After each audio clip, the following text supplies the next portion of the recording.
Tujuan dari initial access atau akses awal yaitu masuk ke sistem komputer atau jaringan meskipun dengan menggunakan akses yang rendah.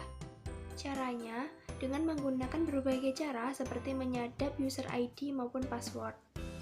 Initial access memiliki beberapa teknik yang menggunakan berbagai vektor entry untuk mendapat pijakan awal pada jaringan. Teknik yang digunakan untuk memperoleh pijakan awal pada jaringan seperti spear phishing, yang mana ditargetkan untuk mengeksploitasi kelemahan pada server web yang dihadapi oleh publik. Pijakan yang diperoleh dari initial access ini memungkinkan akses berkelanjutan. Ada beberapa teknik dalam initial access. Yang pertama, ada drive by compromise. Adversaries dapat memperoleh akses ke sistem melalui pengguna yang mengunjungi situs web. Dengan menggunakan teknik ini, pengguna situs web ditargetkan untuk mengeksploitasi situs ini.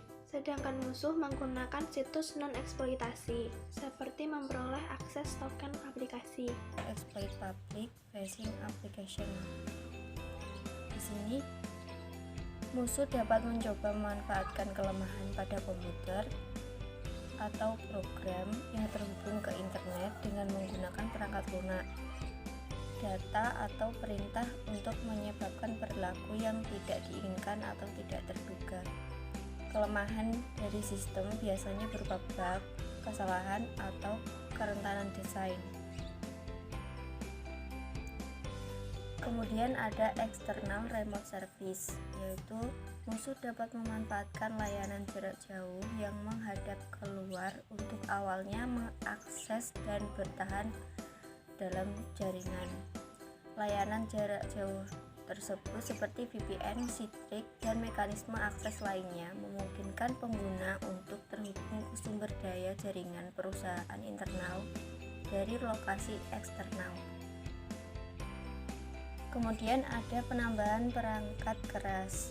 Musuh dapat memperkenalkan aksesoris komputer atau perangkat keras jaringan ke dalam sistem atau jaringan yang dapat digunakan sebagai vektor untuk mendapatkan akses.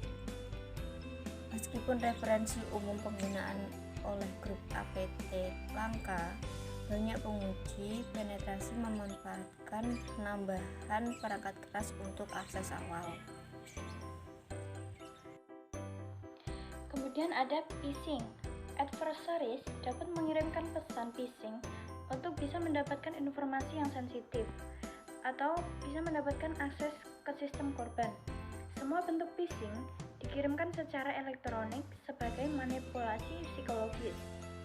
Phishing dapat ditargetkan yang dikenal sebagai spear phishing. Dalam spear phishing, individu, perusahaan ataupun industri akan menjadi sasaran musuh. Secara umum, musuh dapat melakukan phishing non-target seperti dalam kampanye spam malware massal. Yang pertama ada lampiran spear phishing. Di sini musuh bisa mengirimkan email spear phishing dengan lampiran berbahaya dalam upaya untuk memperoleh informasi yang sensitif atau bisa mendapatkan akses ke sistem korban. Yang kedua ada spear phishing link.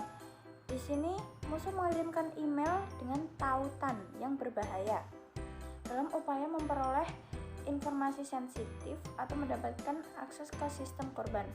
Yang terakhir ada spear phishing melalui service. Di sini adversaries mengirimkan pesan melalui layanan pihak ketiga.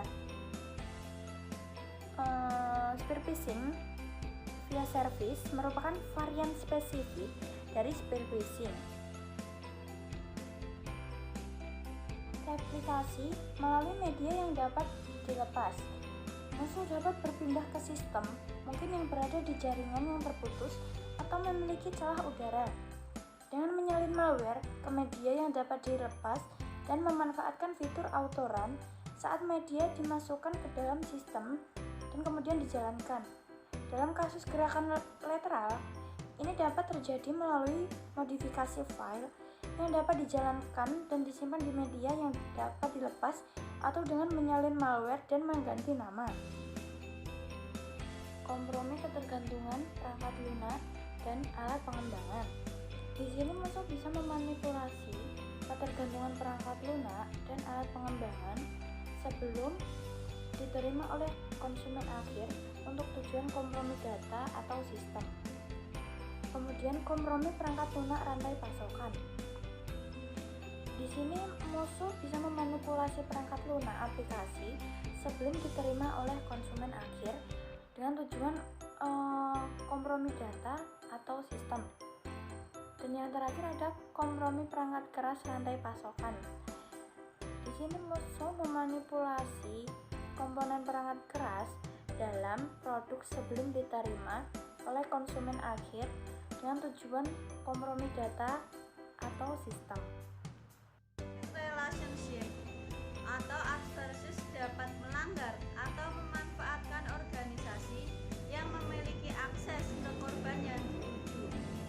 Akses tersebut melalui hubungan pihak ketiga terpercaya yang mengeksploitasi koneksi yang ada, yang memungkinkan kita dilindungi atau menerima lebih sedikit pengawasan daripada mekanisme standar untuk mendapatkan akses ke jaringan. Akun valid. Musuh dapat memperoleh dan menyalahgunakan kredensial akun yang ada sebagai cara untuk mendapatkan akses awal, kegigihan, eskalasi hak, atau penghindaran pertahanan. Kredensial yang disusupi dapat digunakan untuk melewati kontrol akses yang ditempatkan pada berbagai macam sumber daya pada sistem dalam jaringan dan bahkan dapat digunakan untuk akses per sistem ke sistem jarak jauh dan layanan yang tersedia secara eksternal. Akun default. Musuh dapat memperoleh dan menyalahgunakan kredensial akun default sebagai cara untuk mendapatkan akses awal, persistensi, eskalasi hak, atau penghindaran pertahanan. Akun default adalah akun yang di dalam OS seperti akun tamu atau administrator pada sistem Windows, atau akun pengaturan pabrik atau penyedia default pada jenis sistem, perangkat lunak, atau perangkat lain. Selanjutnya, akun domain. Musuh dapat memperoleh dan menyalahgunakan kredensial akun domain sebagai cara untuk mendapatkan akses awal, kegigihan, eskalasi hak, atau penghindaran pertahanan. Akun domain adalah yang dikelola oleh layanan domain directory aktif di mana akses dan izin dikonfigurasi di seluruh sistem dan layanan yang merupakan bagian dari domain itu. Akun lokal. Musuh dapat memperoleh dan menyalahgunakan kredensial akun lokal sebagai cara untuk mendapatkan akses awal, ketekunan, eskalasi hak, atau penghindaran pertahanan. Akun lokal adalah yang dikonfigurasi oleh organisasi untuk digunakan oleh pengguna dukungan jarak jauh, layanan, atau administrasi pada satu sistem atau layanan. Selanjutnya, yang terakhir adalah akun port. Musuh dapat memperoleh dan menyalahgunakan kredensial akun port sebagai cara untuk mendapatkan akses awal, persistensi, eskalasi hak, atau penghindaran pertahanan. Akun port adalah akun yang dibuat dan dikonfigurasi oleh organisasi untuk digunakan pengguna dukungan jarak jauh, layanan, atau administrasi sumber daya dalam penyedia layanan port atau aplikasi SaaS. I had to start over. I didn't have years to spend. I needed something faster, but the internet was just full of scams. And then I remembered something.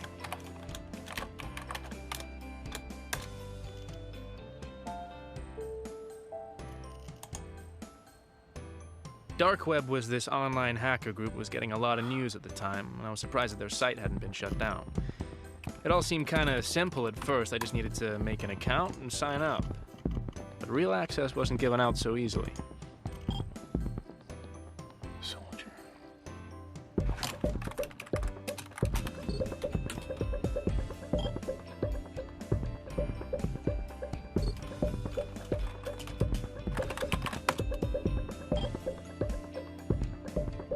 They told me to do something illegal, like stealing a person's credit card number, and that was how they verified the rookies.